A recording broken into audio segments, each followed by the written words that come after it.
Fala, torcedor vascaíno, acorda, porque o dia promete ser movimentado nos bastidores de São Januário.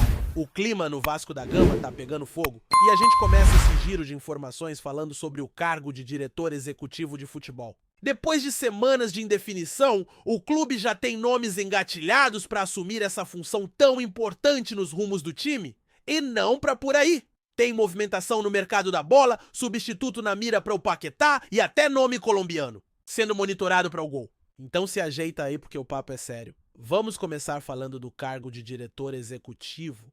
Como todo mundo lembra, Marcelo Santana foi desligado do Vasco recentemente, ele que chegou na gestão Pedrinho depois da saída de Pedro Martins, e da demissão de Álvaro Pacheco, acabou virando um dos nomes mais contestados da estrutura cruz-maltina. Sem experiência sólida no cargo vindo de passagens como presidente do Bahia e poucos meses no América de Natal, o Marcelo não conseguiu entregar o que se esperava. Foi criticado por torcida, por conselheiros e até virou alvo de figuras ligadas ao clube que o chamaram de peso morto, uma verdadeira sombra na diretoria. Com o cargo em aberto, nomes fortes chegaram a ser ventilados. Rodrigo Caetano, Juninho Paulista, Juninho Pernambucano. Mas aí é que entra a realidade do Vasco. A realidade é dura e obriga o clube a mirar em profissionais mais acessíveis. E é nesse cenário que surgem dois nomes principais, Eduardo Freeland e Bruno Costa. O primeiro da lista, Eduardo Freeland, atualmente está no comando executivo do Avaí. Ele já teve conversas diretas com o Vasco e inclusive avisou ao clube catarinense sobre a sondagem cruz-maltina. O currículo dele tem passagens marcantes em 2021, montou o time do Botafogo que subiu para a Série A, em 2022 foi para o Bahia e repetiu o feito. Desde 2023 tenta levar o Avaí de volta à elite, mas sem sucesso até o momento. Apesar disso, é um nome com certa rodagem, embora muito contestado pela torcida do próprio Avaí. As críticas são intensas e ele não goza de prestígio por lá. O outro nome na mesa é Bruno Costa. Profissional de 43 anos, está livre no mercado desde abril, quando deixou o Fortaleza.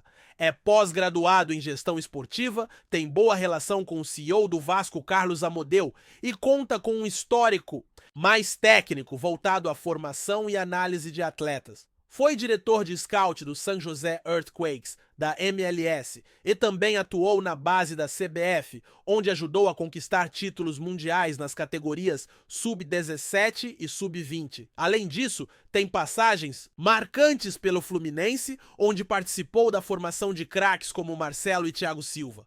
Apesar disso, Bruno também enfrenta desconfiança.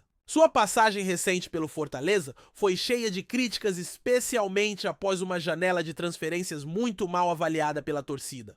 Ainda assim, é visto com bons olhos internamente, especialmente por conta da sua visão de mercado e conexão com o futebol norte-americano. Um perfil moderno que agrada parte da diretoria vascaína. De um lado, um executivo com passagens por clubes grandes, mas sem muito destaque na elite. Do outro, um nome com bagagem internacional, mas com trabalho recente abaixo do esperado. Nenhum deles é unanimidade. Ambos têm pontos fortes e fracos, mas o fato é que quem hoje está mais perto de assumir o cargo é Bruno Costa, justamente por essa proximidade com Amodeu, que enxerga nele um profissional estratégico para esse momento do clube. E se no comando fora das quatro linhas as decisões estão prestes a ser tomadas dentro de campo, o Vasco também se movimenta? Com a saída praticamente confirmada de Dimitri Payet, que não vai seguir no elenco o clube, já busca um novo camisa 10.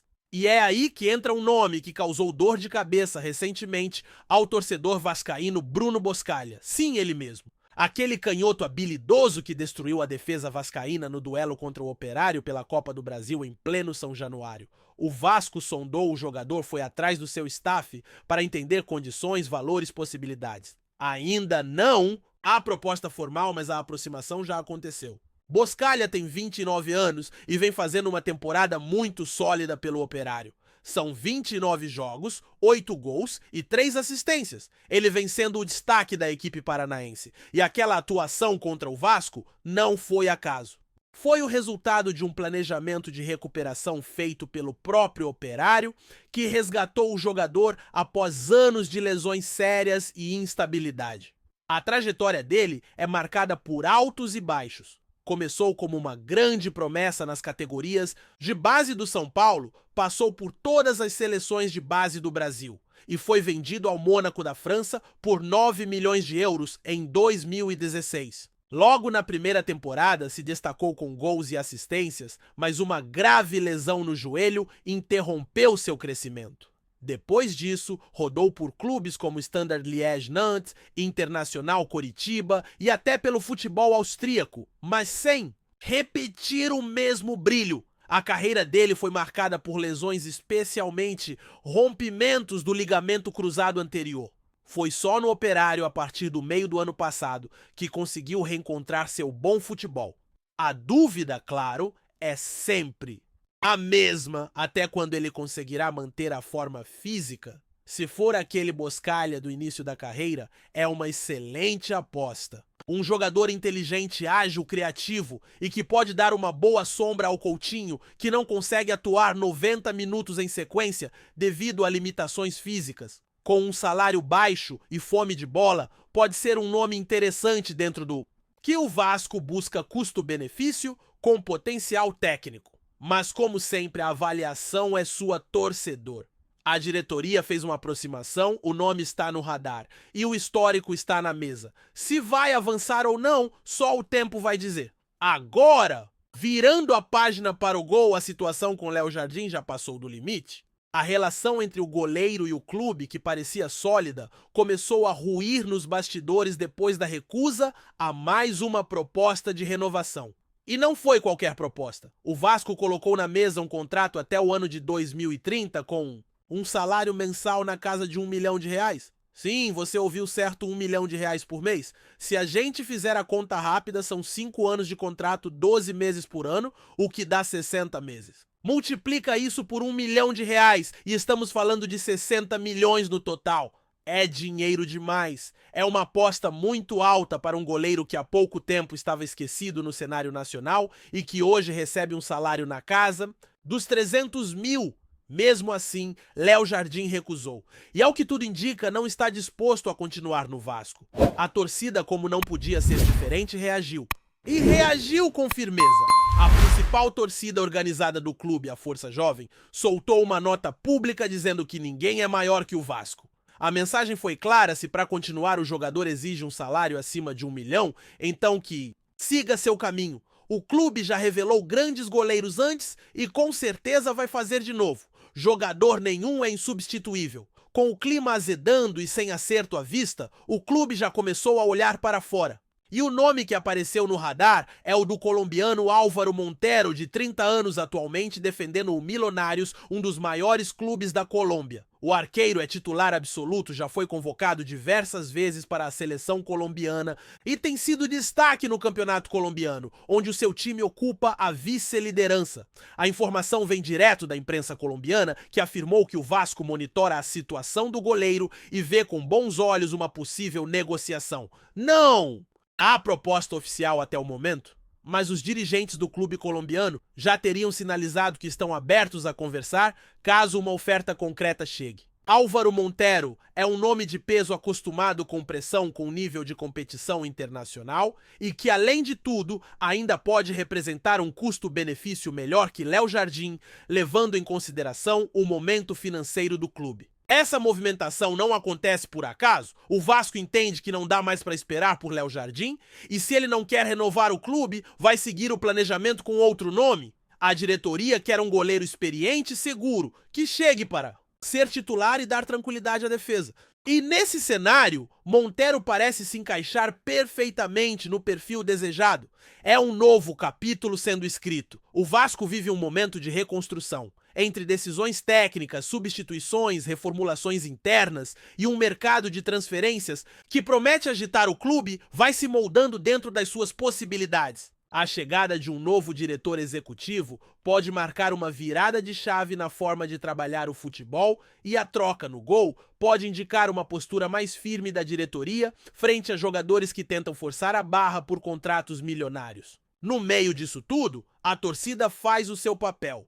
Cobra, protesta, apoia quando é preciso, mas acima de tudo se mostra consciente da realidade do clube. O torcedor vascaíno cansou de ver gestões desastrosas, contratações sem critério e salários fora da curva. E hoje quer um Vasco mais coerente, mais competitivo, mais respeitado. Portanto, meu parceiro Cruz Maltino, os nomes estão postos. Eduardo Freeland e Bruno Costa disputam o bastidor do cargo executivo. Bruno Boscaglia aparece como possível substituto de Pacrá e opção para revezar com Coutinho.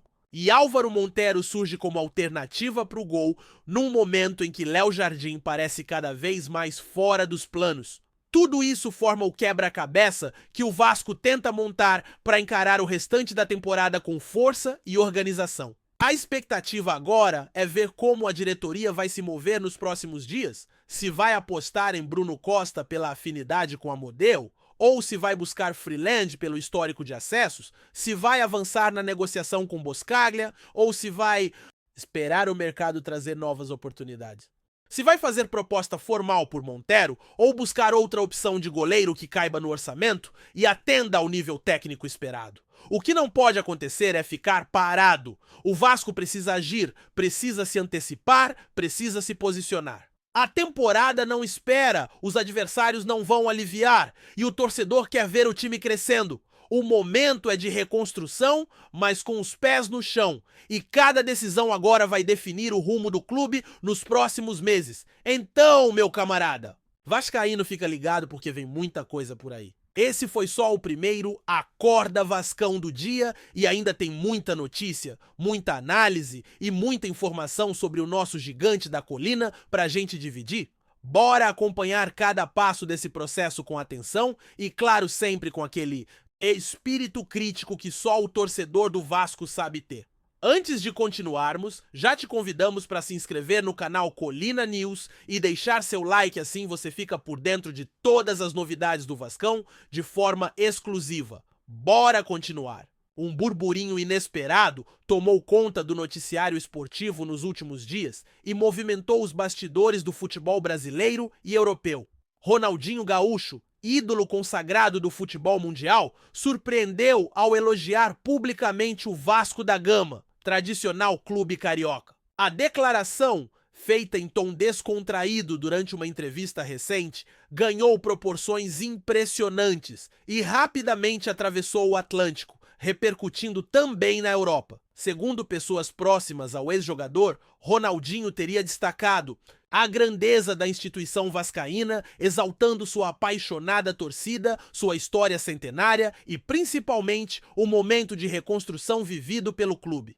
O Vasco é gigante, sempre foi, e agora está se organizando para voltar a ser protagonista, teria dito Ronaldinho, conforme relato de fontes presentes no evento. Embora a fala não tenha sido registrada em vídeo oficial, bastou o rumor para gerar uma onda de especulações. Na Europa, veículos esportivos importantes como o Marca, da Espanha, e o La Gazzetta dello Sport, da Itália, repercutiram a notícia, interpretando as palavras de Ronaldinho como um possível aceno a futuras colaborações com o futebol brasileiro, ou até mesmo uma aproximação com o próprio Vasco. Há quem veja na fala um indício de que o ex-camisa 10 poderia se envolver em algum projeto institucional ou de marketing com o clube Cruz Maltino, reforçando sua imagem de embaixador global do futebol. Nos bastidores, há quem aposte que Ronaldinho teria se encantado com o projeto do Vasco, agora sob gestão mais profissional, e poderia participar de eventos promocionais ou ações sociais ligadas ao clube. Outros já tratam o episódio apenas como um elogio casual, típico do estilo carismático e descontraído de Ronaldinho, que nunca escondeu sua admiração pelos grandes clubes do Brasil. O certo é que, verdadeira ou não a possibilidade de um envolvimento mais direto, a declaração de Ronaldinho movimentou os torcedores vascaínos nas redes sociais. Muitos passaram a sonhar com a presença do craque em São Januário, nem que seja apenas para uma visita simbólica ou um amistoso. Festivo? Por enquanto tudo não passa de um rumor, mas que, como tantos outros no mundo do futebol, pode evoluir para algo maior. O tempo dirá se as palavras de Ronaldinho são apenas uma gentileza ou o início de uma surpreendente parceria. Trazemos notícias atualizadas do Vasco todos os dias. Inscreva-se no nosso canal e dê um like para continuar recebendo notícias exclusivas. Compartilhe também a sua opinião sobre essa notícia nos comentários. Isso é muito importante para o Vasco da Gama. Até o próximo vídeo.